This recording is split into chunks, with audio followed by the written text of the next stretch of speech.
আমার নিজের আপন বাবার ঘরে আমি ঘুমানোর পর ঘুমের মধ্যে আমার বাবা আমার সাথে যেভাবে কাজ করল। বন্ধুরা, গল্পটি সম্পূর্ণ শুনলে আপনাদের মেশিন দিয়ে টপ টপ করে পানি চলে আসবে, তাই গল্পটি সম্পূর্ণ শোনার আগে অবশ্যই কানে হেডফোন লাগিয়ে নিবেন এবং হাতের কাজ করার আগে হাতের কাছে অবশ্যই টিস্যু রাখবেন। নদী রাতে তার বাবার ঘরে যায় এবং তাকে দেখে তার বাবা জেগে ওঠেন এবং জিজ্ঞাসা করেন, মামুনি, তুমি এত রাতে এখানে কি করছ? সব ঠিক তো? নদী বলে, পাপা, আমার মাথায় খুব তীব্র ব্যথা হচ্ছে এবং আমি খুব ভয়ও পাচ্ছি। আমি কি তোমার কাছে ঘুমোতে পারি? তার বাবা হেসে বলেন, হ্যাঁ, অবশ্যই মামুনি, এতে কোনো সমস্যা নেই। তুমি আরামে ঘুমো, আমি এখানেই তোমার পাশে আছি। নদী তার বাবার বিছানায় আরামে ঘুমিয়ে পড়ে এবং তার বাবা তার মাথা স্নেহে স্পর্শ করতে থাকেন। এতে মেয়েটি তৎক্ষণাৎ আরাম বোধ করে এবং ধীরে ধীরে ঘুমিয়ে পড়ে। সেদিন তার বাবা কিছুটা মদ্যপানও করেছিলেন এবং পরে ধীরে ধীরে তার বন্ধুদের সাথে। আজকের গল্পটি আপনাকে অবাক করে দেবে এবং আপনি কল্পনাও করতে পারবেন না যে একজন বাবা তার নিজের মেয়ের সাথে এমন কিছু করতে পারে। আজকের এই সত্য গল্পটি মধ্যপ্রদেশের একটি ছোট গ্রামের। গ্রামে একজন মানুষ তার ৩ সন্তান নিয়ে বাস করত। তার স্ত্রী একটি গুরুতর রোগে আক্রান্ত হয়েছিলেন। দীর্ঘ অসুস্থতার পর তার স্ত্রীর মৃত্যু হয় এবং ১ বছরের মধ্যে ঘরের অবস্থা খুবই খারাপ হয়ে যায়। তার ২ মেয়ের মধ্যে বড় মেয়ের বয়স ছিল প্রায় কিশোরী বছর এবং ছোট মেয়ের বয়স ছিল ১৪ বছর। সবচেয়ে ছোট ছেলের বয়স ছিল ৯ বছর।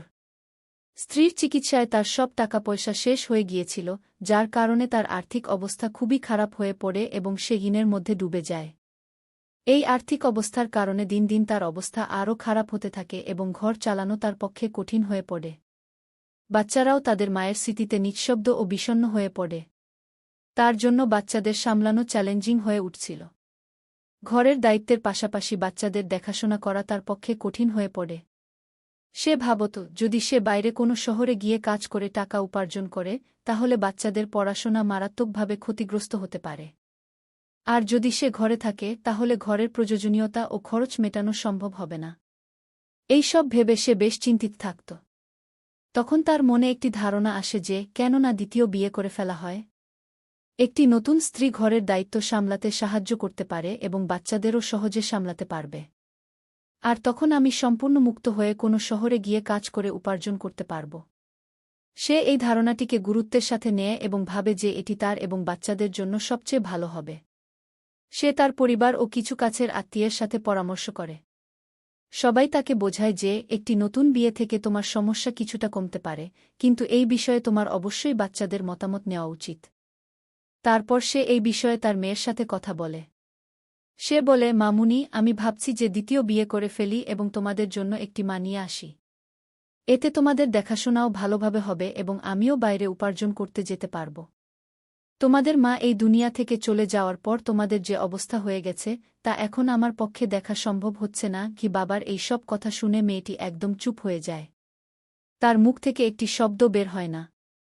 তার বাবা তাকে বোঝাতে গিয়ে বলে, দেখো মামুনি, যদি আমি উপার্জন করতে না যাই, তাহলে ঘর চালানো কঠিন হয়ে যাবে এবং আমি তোমাদের পড়াশোনা করাতে পারব না।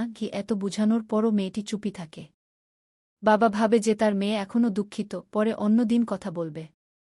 এরপর সে সেখান থেকে চলে যায় এবং মেয়েটি চিন্তায় পড়ে যায় যে, যখন তার বাবা দ্বিতীয় বিয়ে করবেন, তখন যে সৎমা আসবে, সে কখনো ভালো হবে না। সে এটি শুনেছে এবং নিজের চোখে দেখেছে। সে ভাবতে থাকে যে এখন তার বাবা তাদের সবাইকে খুব ভালোবাসেন। যদি তিনি দ্বিতীয় বিয়ে করেন, তাহলে সৎমা তাদের উপর অনেক অত্যাচার করবে এবং বাবাও তার পক্ষ নিতে শুরু করবেন। সেদিন মেয়েটি সারারাত ঘুমোতে পারে না এবং সারারাত এইসবই ভাবতে থাকে। যখন মেয়েটি পরের দিন কলেজে যায়, তখন পথে তার একটি বন্ধু মনিকা তার সাথে দেখা করে, যে তার সাথে কলেজে পড়ত। নদী তার বন্ধুকে তার বাবার দ্বিতীয় বিয়ের সব কথা বলে, যা তার বাবা তাকে বলেছিলেন। তখন মনিকা বলে, এটি খুব ভুল হতে চলেছে। যদি তোমার বাবা বিয়ে করেন, তাহলে তোমাদের উপর একটি বড় বিপদ আসবে। সৎমা সম্পর্কে তো তুমি শুনেছি যে তারা কেমন হয়।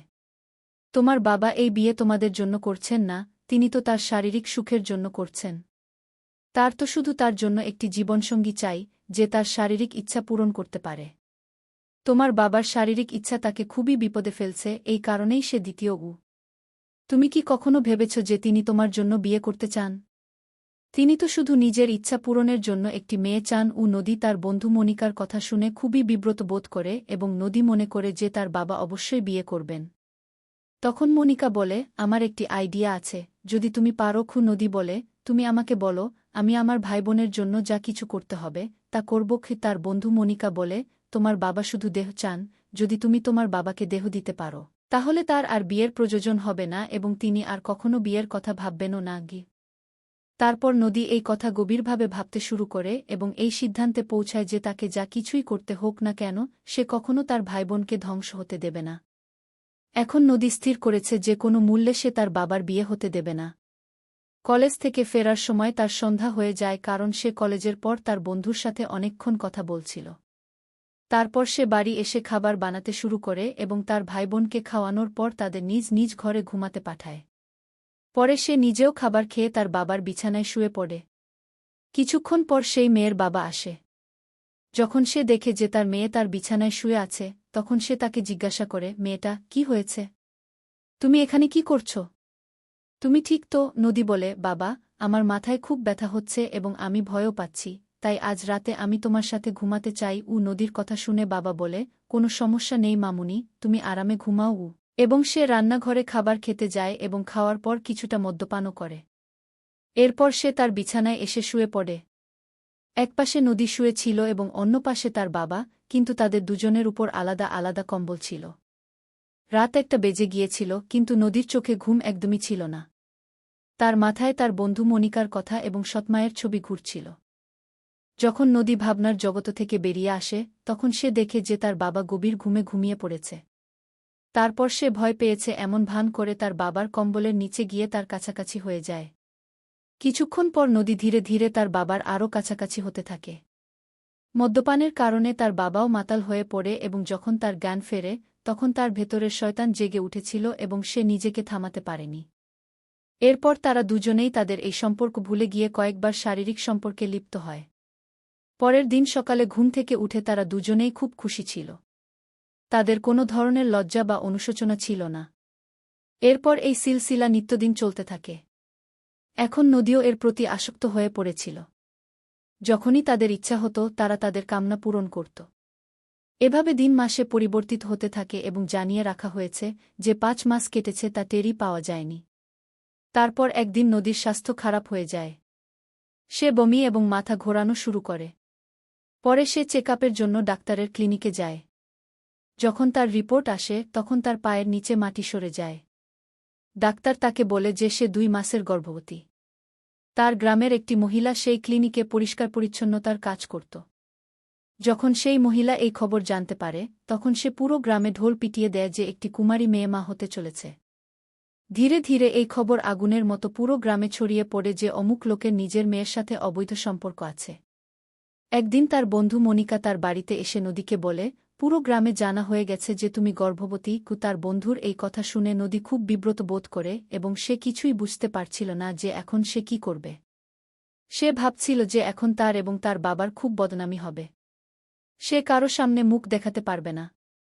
একদিন সন্ধ্যায় নদী বাজার থেকে কিছু জিনিস কিনতে যায়, তখন রাস্তায় গ্রামের কিছু ছেলে তাকে উত্ত্যক্ত করতে শুরু করে এবং অশ্লীল কথা বলে তাকে বিব্রত করতে থাকে এবং তার খুব মজা নেয়। নদী খুব লজ্জা পায় এবং জিনিস কিনে বাড়ি ফিরে আসে। বাড়ি ফিরে সে রাতের খাবার বানাতে শুরু করে এবং খাবার বানিয়ে তার ভাইবোন এবং বাবাকে খাওয়ানোর পর তার রুমে চলে যায়। তার মাথায় শুধু একটাই কথা চলছিল যে তার এবং তার বাবার খুব বদনামি হচ্ছে। সে কখনো মাথা উঁচু করে বাঁচতে পারবে না। এইসব ভাবতে ভাবতে সে হঠাৎ উঠে দাঁড়ায় এবং দড়ি নিয়ে নদী জঙ্গলের দিকে চলে যায়। জঙ্গলে পৌঁছে সে নিজেকে একটি ফাঁস দিয়ে ঝুলিয়ে দেয়। একই গ্রামের একজন লোক জঙ্গলের দিকে যাওয়া আসা করছিল। সে যখন এই দৃশ্য দেখে তার হুঁশ উড়ে যায়। কাছে গিয়ে দেখে সে একদম স্তব্ধ হয়ে যায়, কারণ মেয়েটি তারই গ্রামের বাসিন্দার মেয়ে ছিল। তখন সেই লোক এই খবর পুরো গ্রামে ছড়িয়ে দেয় এবং মেয়ের বাবাকেও জানা। মেয়ের বাবা এবং গ্রামের সব লোক জঙ্গলের দিকে যায় এবং তাদের মধ্যে কেউ পুলিশকেও ফোন করে দেয়। কিছুক্ষণের মধ্যে পুলিশও ঘটনাস্থলে পৌঁছে যায়। মেয়েটিকে নামিয়ে পোস্টমর্টেমের জন্য পাঠিয়ে দেওয়া হয়। যখন পুলিশ জিজ্ঞাসাবাদ শুরু করে তখন লোকেরা জানায় যে মেয়েটি গর্ভবতী ছিল এবং এ কারণেই সে আত্মহত্যা করেছে। একজন লোক আরও জানায় যে এই মেয়ের নিজের বাবার সাথে অবৈধ সম্পর্ক ছিল এবং যে বাচ্চা তার গর্ভে ছিল সেটিও তার বাবার। লোকেরা নানা রকম কথা বলছিল এবং বলছিল যে ঈশ্বর যেন কাউকে এমন বাবা না দেন। পুলিশ তাকে গ্রেফতার করে থানায় নিয়ে যায় এবং তাকে শাস্তি দেওয়া হয়।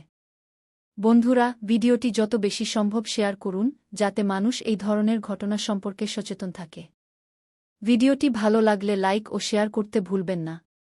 এমনই মনোমুগ্ধকর গল্প শোনার জন্য চ্যানেলটি সাবস্ক্রাইব করুন। ধন্যবাদ।